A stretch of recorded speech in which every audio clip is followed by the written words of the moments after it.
If you give that bread away, Mrs. Carter, you will have nothing left to sell.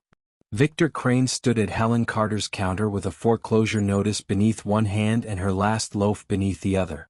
The loaf was still warm. Its crust gave a soft crackle in the quiet bakery, a sound that usually brought customers running. That evening, there was no one left to hear it except Helen, Victor, and her 9-year-old grandson Owen. Helen pulled the loaf away from Victor's polished cuff. Then I'll have nothing left to sell. Victor smiled without warmth. He managed Ashford Bank's commercial properties, and he had repeated the same sentence 3 times. $8,000 by Friday, or Rose Rye would be auctioned on Monday. The bakery had survived 46 years, 2 recessions, Helen's husband's death, and the medical bills from her daughter's final winter. It might not survive Victor's calendar. Beside the register, a photograph of Rose seemed to watch over the argument. A sentimental answer won't stop a sale, he said. Neither will frightening my grandson. Owen was pretending to do homework at a flour-dusted table. His pencil had not moved for 10 minutes. Victor folded the notice and slipped it beneath the bread knife. Friday. 5 o'clock. When the door shut behind him, Owen opened the jar marked college. $3.74 rattled onto the table. You can use mine, he whispered. Helen crouched until they were eye to eye. She closed his fingers around the coins. Your mother wanted you to build a future. We don't spend the future trying to save the past. She wrapped the loaf in brown paper, tied it with string, and turned off the ovens. It was after 6 when they stepped outside. Across the street, an elderly man sat on the pharmacy steps, pressing his hands beneath his arms. His coat was too thin for the October cold. Beside him lay a paper bag containing a bottle of heart pills and no food. Owen looked at the loaf, then at his grandmother. Helen crossed the street. Sir? She held out the package. This bread needs a home. The man stared at it. His face was pale and tired, but his blue eyes were startlingly clear. I can't pay you. Good. I'm closed, so I can't sell it. He noticed the foreclosure paper still clenched in her other hand. And you can afford to give it away? Helen tucked the notice into her apron. Being poor and being empty are not the same thing. The man broke off one end of the loaf. Before eating, he offered the larger piece to Owen. When Owen accepted, the old man smiled as though the child had given him something. From his pocket, he removed a small brass token. A sheaf of wheat was stamped on one side. On the other were 2 faded letters, R and M. Keep this, he told Helen. I don't take payment for kindness. It isn't payment. His hand began to tremble. It is a promise that should have been kept. Headlights swept over them. The man flinched and backed away, suddenly frightened. Not yet, he murmured. He cannot see me yet. He disappeared down the alley before Helen could ask his name.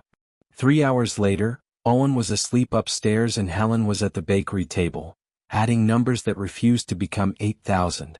Then a low engine stopped outside her door. A black luxury car, longer than her storefront, waited at the curb. A chauffeur opened the rear door. The old man sat inside, wrapped in a cashmere blanket and holding the remaining bread against his chest. A tall man in a dark suit stepped onto the sidewalk. Helen knew his face from business magazines in the bank lobby. Daniel Whitmore, founder of Whitmore Foods, owned factories in 12 states and, according to the magazines, never arrived anywhere without a plan. Tonight he looked shaken. Mrs. Carter, he said, my father says you gave him your last loaf. Before Helen could answer, the old man leaned toward the open door. Daniel, he said, his voice breaking, tell her the truth. That recipe was never ours. Daniel turned slowly toward his father. What recipe? The old man's clarity vanished. He looked down at the loaf as if surprised to find it in his hands. Daniel introduced him as Arthur Whitmore, 79, recently diagnosed with a heart condition and early memory loss. Arthur had slipped away from his companion after a doctor's appointment. For 4 frantic hours, Daniel's security team had searched Ashford while Arthur sat across from a bakery no one knew mattered to him. I'm grateful, Daniel told Helen. He took out a leather checkbook. Please name a figure. Helen glanced at the car, the chauffeur, and the pen that probably cost more than her mixer. Then she closed the checkbook. Your father was hungry, not an invoice. Daniel's jaw tightened. Men like him were accustomed to refusal only as a negotiating tactic. You misunderstand. No. You think money can make tonight tidy. It can't. He was frightened before your car arrived, and he is trying to tell us something. Arthur raised the bread. Rose always cut the first slice too thick. Helen went still. Rose was her mother's name. She opened the bakery and led them inside. Arthur ignored the chairs and walked directly to the old brick oven. His fingers found a star-shaped burn in the iron door, hidden behind the handle. Margaret dropped the sugar tin, he said. Rose laughed so hard she burned the second batch. Daniel looked at Helen. Who is Margaret? I was about to ask you.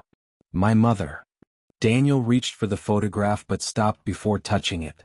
Helen saw a pale mark on his ring finger and no wedding band. He caught her noticing and turned his hand over. For a man surrounded by people, loneliness sat plainly on him. Arthur, however, watched both of them with tired amusement. I brought Margaret here on our first date, he said. She made me wash trays. Daniel almost laughed. You never told me that. I told you about contracts. I should have told you about Flower and Mercy. Owen appeared on the stairs in dinosaur pajamas, rubbing his eyes. He saw Arthur shivering and returned with the blue quilt from his own bed. Then he fetched a saucer, a pat of butter, and the good knife Helen saved for holidays. Bread's better when somebody eats with you, he said. Arthur made room beside him. They shared the heel in solemn bites. Watching them, Daniel removed his overcoat and draped it across the chair rather than checking the time. It was a small surrender, but Helen noticed. Arthur pointed toward a photograph above the register. Two young women stood outside the bakery on opening day, their aprons white and their arms linked. Helen had always believed the second woman was a customer. Margaret, Arthur whispered. Daniel stepped so close his shoulder touched Helen's. His mother had died when he was 17. He carried no photographs of her smiling, only formal portraits from charity dinners. Yet the young woman in Helen's picture was laughing, flower on her nose, one hand wrapped around Rose Carter's. Why was she here? Daniel asked. Arthur's eyes filled. Before the company. Before all of it. He reached for the brass token in Helen's palm but could not make his fingers close around it. One free loaf, he said. No questions. That was the rule. Daniel sat across from him. His voice softened. Dad, what belonged to Rose? Arthur looked toward the dark oven. Half the beginning. Silence filled the bakery. Then Daniel noticed the white paper beneath the bread knife. He read the foreclosure date twice. His attention settled on the small print at the bottom. Proposed purchaser, Ashford Renewal Partners. This buyer, he said. Who contacted you? Victor Crane. He says the partnership is clearing the block for a distribution center. Daniel's face lost its color. What is it? Helen asked. He placed the notice on the table with great care. Ashford Renewal Partners is controlled by Whitmore Foods. Helen looked from him to the eviction notice. Your company is taking my bakery? Daniel did not reach for his checkbook this time. Apparently, he said, my company has been doing far more than I knew. At 8 the next morning, Victor found Daniel Whitmore waiting in his bank office. By 9, Victor was at Rose Rye, smiling as if the meeting had gone exactly as planned. Mr. Whitmore understands that progress is uncomfortable, he told Helen. The sale continues. Daniel entered behind him. The review continues. The sale does not. For 1 second Victor's smile cracked. Then he explained that Helen had ignored 6 notices, that the block had been appraised fairly, and that 50 warehouse jobs depended on clearing the site. His argument was not entirely false. Ashford needed work. That made it more dangerous. Give me the files, Daniel said. Of course. After counsel confirms what can be released. When Victor left, Daniel offered Helen enough money to clear the debt while he investigated. She pushed the envelope back.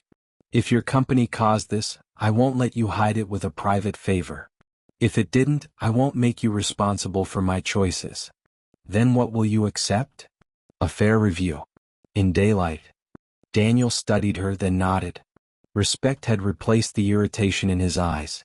Arthur spent the morning at a corner table with Owen and Helen's oldest recipe book.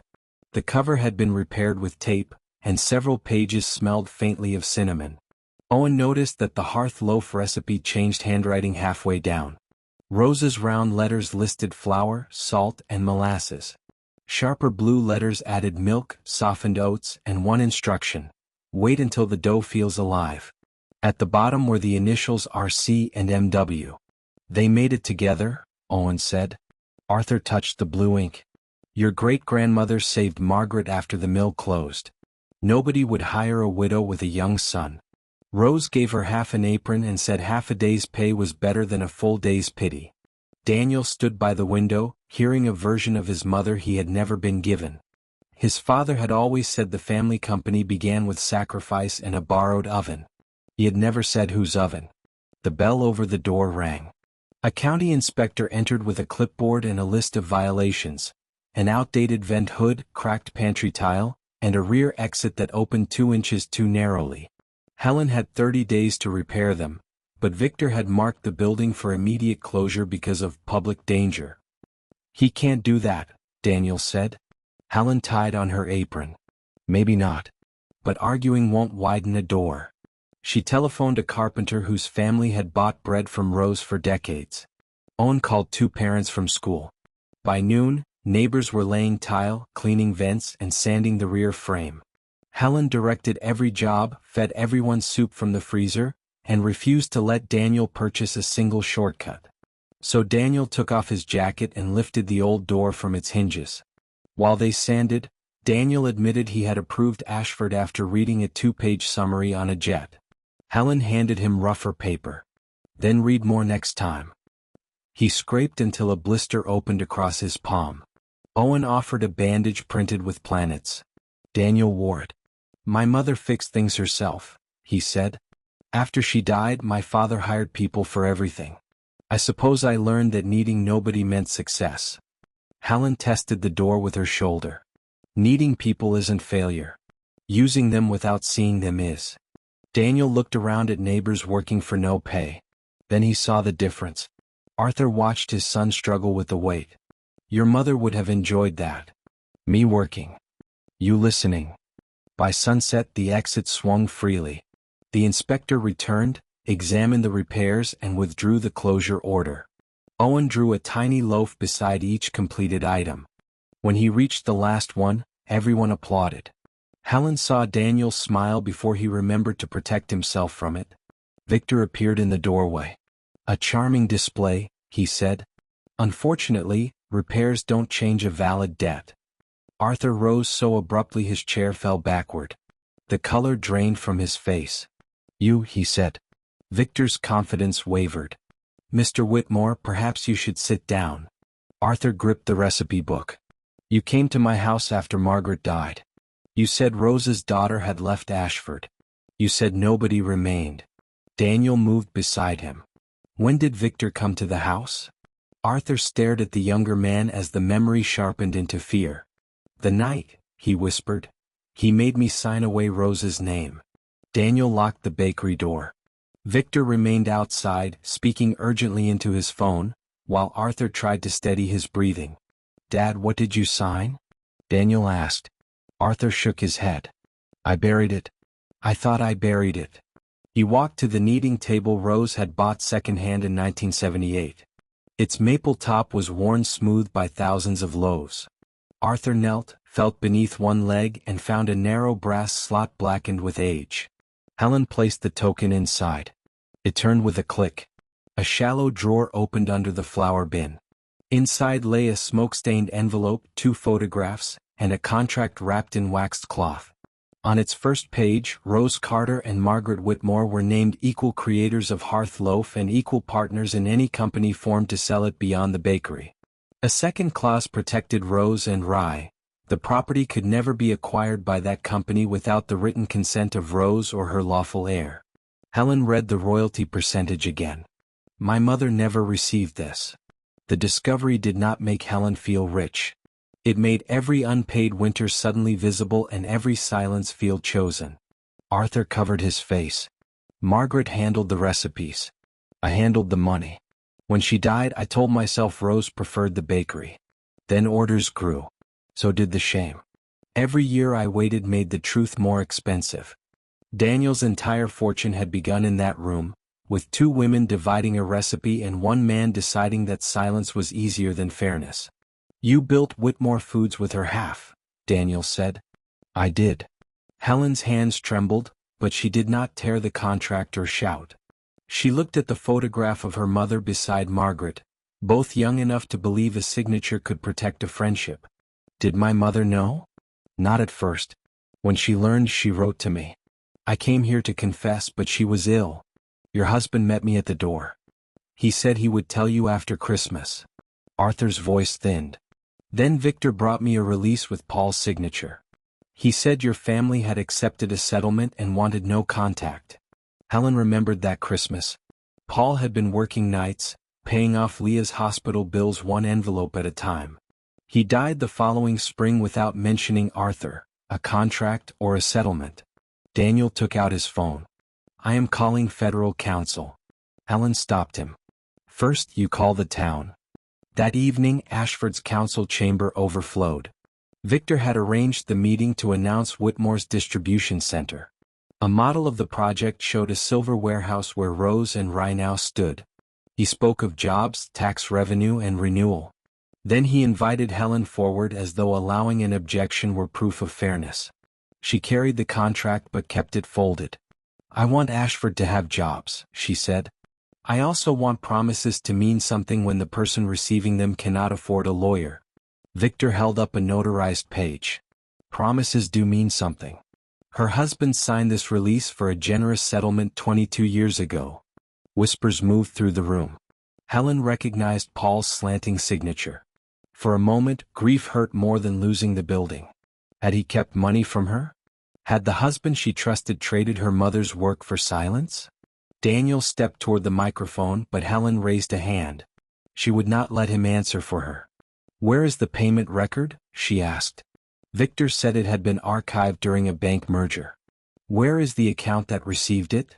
Also archived. Then all you have is a convenient piece of paper. Victor turned to the crowd. And all she has is a confused old man and a document nobody has seen in 40 years. Arthur stood in the aisle. His shoulders were bent, yet his voice carried. You have seen its work, he said. Every Whitmore loaf began with Rose Carter's hands. Daniel joined his father. He told the town that until the records were verified, he would suspend the acquisition and open Whitmore's archives to an independent examiner. Cameras rose. Board members began calling his phone. Victor leaned toward Helen. If this center dies, so do 50 jobs. People will remember who cost them. Helen finally unfolded the contract. Under the partnership clause, almost hidden by a flour stain, were two signatures, Margaret Whitmore and Rose Carter. Then they can remember the whole truth, she said. The room erupted, but Daniel was looking at the release in Victor's hand. At the bottom was the date Paul had supposedly signed it. Daniel knew that date. He had seen it on the bakery wall, beneath Paul Carter's photograph. Helen, he said quietly, this release was signed 3 months after your husband died. The forged date should have ended Victor's argument. Instead, it changed the kind of fight he was willing to have.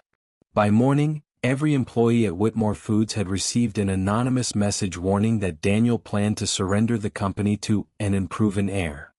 Television vans parked outside the bakery. Strangers called Helen a thief. Others called her a hero. Neither word helped her knead dough. Victor arrived before sunrise and placed a settlement on the counter. $500,000, enough to save the bakery and Owen's future, if Helen surrendered the contract and signed a promise never to discuss it. Take one good ending, he said. Or gamble everyone's livelihood on an old grievance. Helen imagined a new roof, a full college jar, and mornings without fear. Then she saw Rose's handwriting framed above the mixer. My mother's name is not a grievance. Victor leaned closer. Daniel's board meets tonight. They will remove him. The distribution center will go somewhere else. When Ashford blames you, that old contract will not keep your ovens warm. Helen slid the settlement into the bread slicer and pulled the lever. The pages fell into the bin in narrow white ribbons. "There," she said. "Now they can blame me for that too." The pressure came quickly. The gas company, acting on a demolition request filed weeks earlier, shut off the bakery's supply. A wholesaler canceled Helen's flour credit. 3 customers stood outside, read the angry sign someone had taped to the glass and walked away. Daniel wanted to move her operation to a hotel kitchen. Helen refused. "If I disappear behind your doors, Victor gets to say you bought me." Instead, she carried every perishable ingredient to the church hall. She turned cream into soup, butter into biscuits, and fruit into pies for the senior center. If she could not sell food, she would not let it spoil. Daniel worked beside her, silent and clumsy with a rolling pin. At noon, his daughter Claire arrived from Chicago. She was Whitmore's general counsel and the sharpest voice on its board. "You froze a $40 million project on the memory of a sick man," she told him. "Now lenders are calling. Employees are frightened. The contract is real. The release may not be, but we need evidence, not guilt."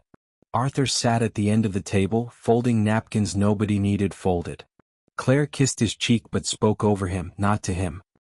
"He has forgotten my name twice this month," she whispered. Arthur heard.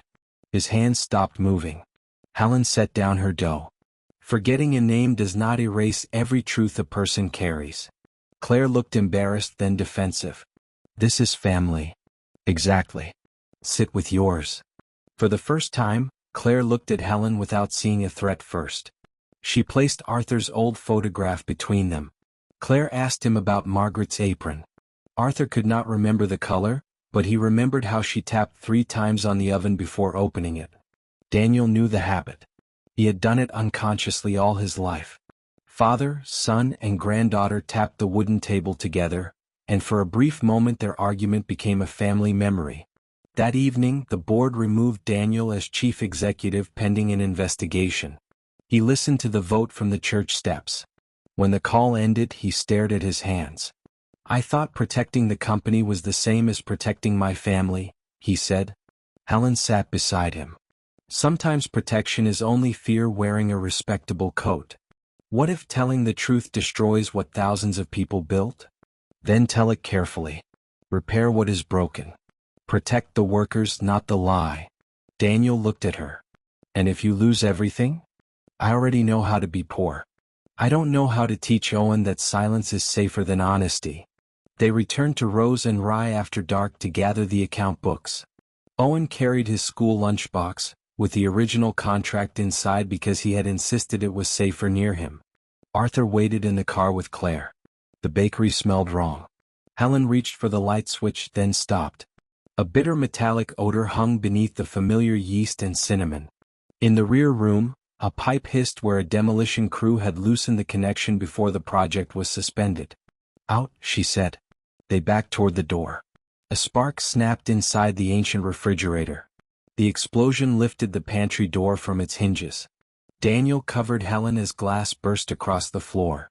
Flames climbed the wall and rolled along the ceiling with terrifying speed. Outside, Claire screamed Owen's name. Helen turned. The sidewalk was empty. Owen had gone back for the photograph of Rose and Margaret. Through the smoke, Helen saw his small hand appear at the top of the stairs. Daniel caught her arm. "The fire department is coming." Helen pulled free, wrapped a wet flour sack across her mouth and stepped into the doorway. "He is my future," she said. "I am not leaving him inside my past." Then the ceiling beam fell between them. The beam struck the floor in a shower of sparks. Helen climbed over it before Daniel could stop her. Heat pressed against her face. She called Owen's name once and listened. "Grandma." He was halfway down the stairs, frozen behind a curtain of flame. Helen dragged the heavy mixing table beneath the landing, climbed onto it, and pulled the blue quilt from a shelf. It was the same quilt Owen had placed around Arthur's shoulders. She soaked it under the hand sink, threw it over herself, and crossed the burning gap. Owen clutched the framed photograph beneath his pajamas. "I'm sorry," he sobbed. "Be sorry outside." She wrapped him in the quilt. A window shattered. Air rushed toward the flames, and Helen understood they had seconds. On the sidewalk, Daniel heard her coughing behind the fallen beam. He took a fire extinguisher from the car and emptied it across the doorway. Claire pulled at him, but Arthur gripped her hand. "Let him listen," Arthur said. Daniel heard Helen strike the beam 3 times. He and the chauffeur lifted together. Helen crawled beneath it with Owen pressed to her chest. Firefighters reached them as the front windows blew outward.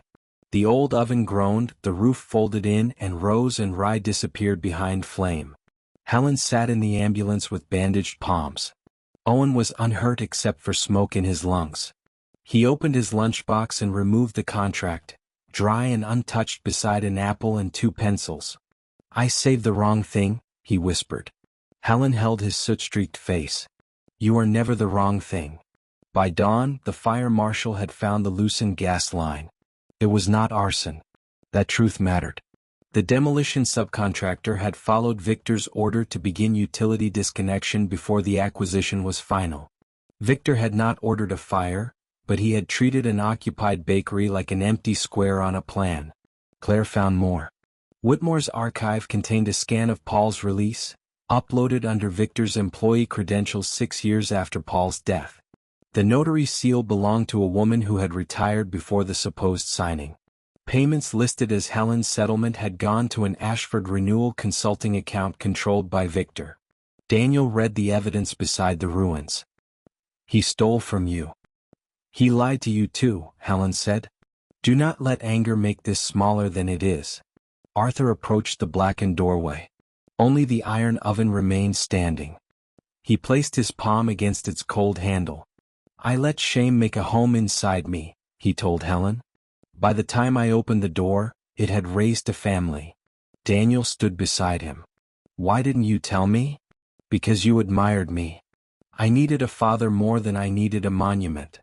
Arthur began to cry. Daniel did not look away. He held his father in the ash until neither man was standing alone. Ashford's church opened its kitchen to Helen. Neighbors brought flour in grocery bags, yeast in jars, and mixing bowls labeled with masking tape. At 4 the next morning, Helen lit 6 borrowed ovens. Daniel washed pans. Claire handled orders. Arthur showed Owen the 3 gentle taps Margaret had taught him. They baked 300 hearth loaves. Helen sold none. She delivered them to the factory gates with a note: "The truth is not your fault. Your work still matters." A machinist named Ben carried 1 loaf home, then returned with payroll reports showing that Victor had charged the town for jobs he never created. One act of trust had made another possible, as Rose intended. The message changed the town. Workers who had feared Helen began bringing company records to the Independent Examiner. A project accountant revealed that Victor had exaggerated job numbers to unlock a personal completion bonus. His assistant, Rachel Mills, admitted she had been ordered to backdate foreclosure notices, but before she could sign a statement, she vanished from her apartment. The county judge scheduled an emergency hearing for 9 the next morning. Without Rachel, the forged release might expose Victor, but it would not automatically stop Monday's property sale. Helen still had to prove the bank had denied her lawful notice and redemption time. That evening, Daniel proposed a restitution trust funded by past hearth loaf profits. Helen agreed only if it protected factory pensions, gave workers a seat on its board, and funded food apprenticeships in Ashford. "You are negotiating your own fortune downward," Claire said. Helen dusted flour from her hands. "No. I'm deciding what enough looks like." At 8:40 the next morning, the courtroom doors opened. Victor sat beside 3 lawyers. Rachel's chair was empty. The judge looked at the clock. "Counsel, call your first witness." Then someone knocked from the other side of the locked door. The bailiff opened the door.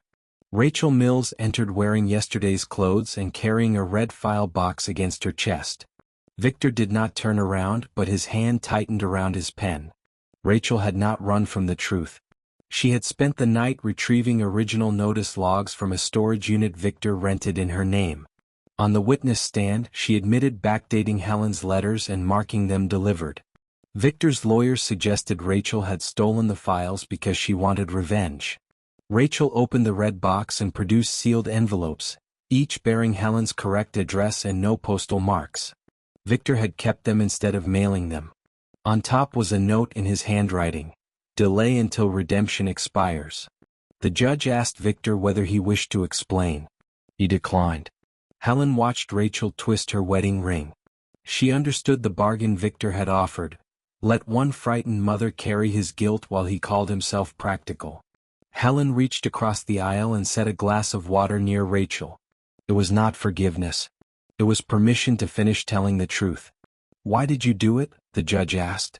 Rachel looked at Victor. My son needed surgery.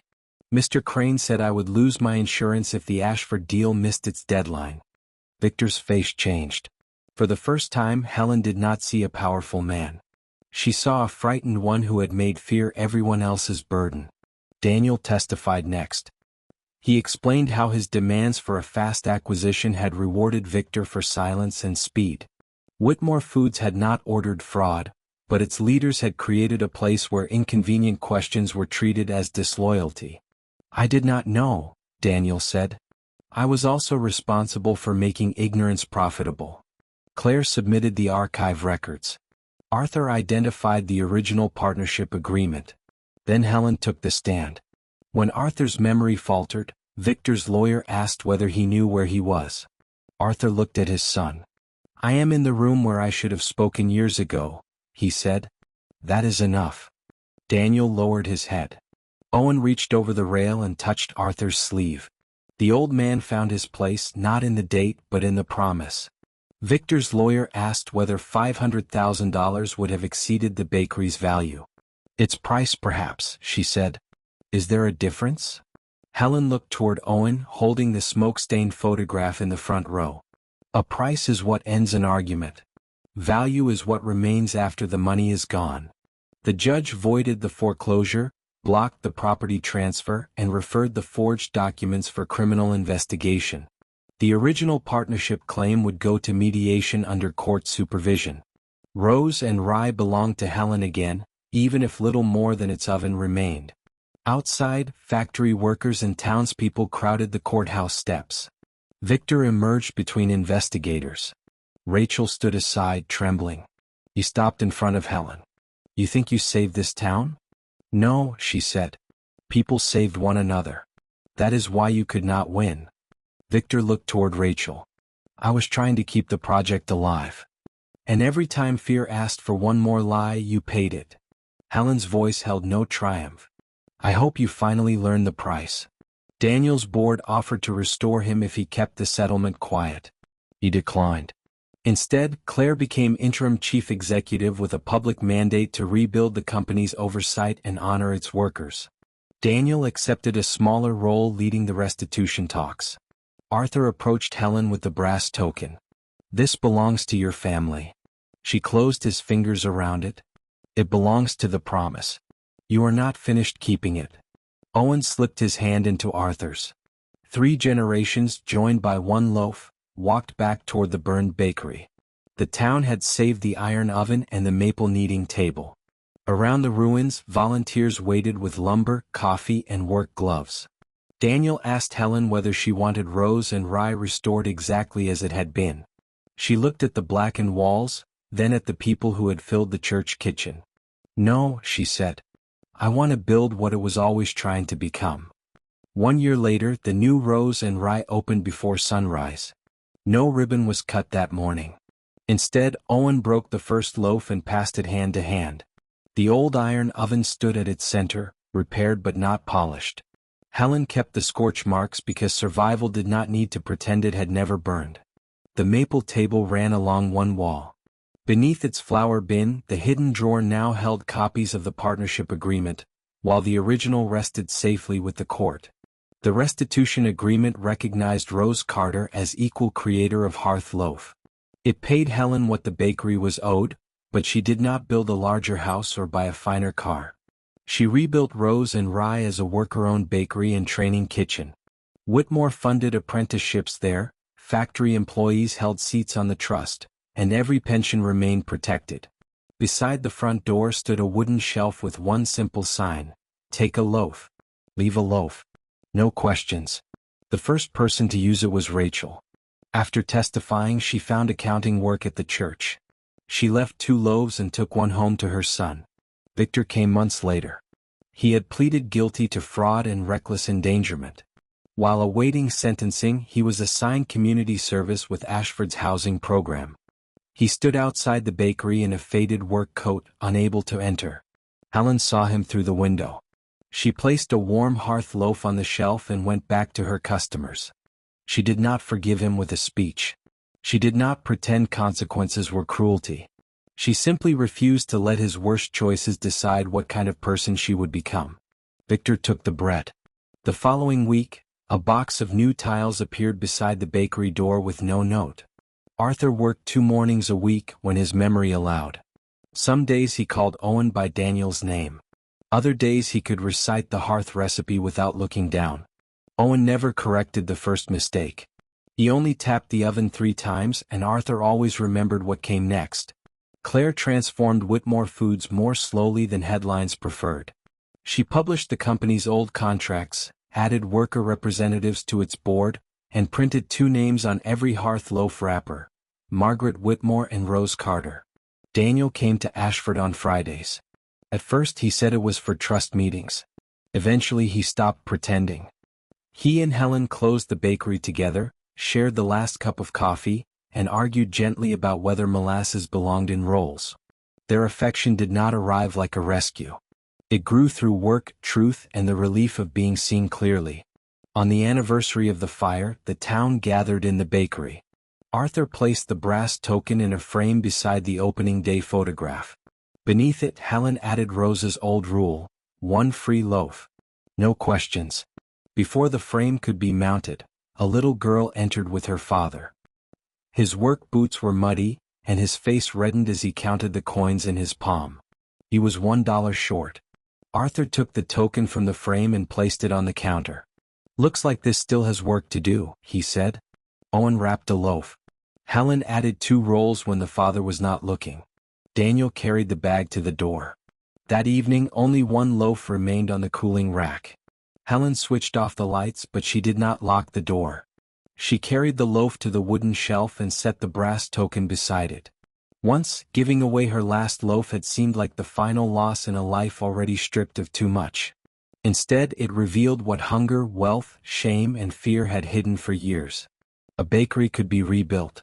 A company could learn humility. A family could choose truth after decades of silence. And perhaps that was the promise Rose and Margaret had placed inside every loaf.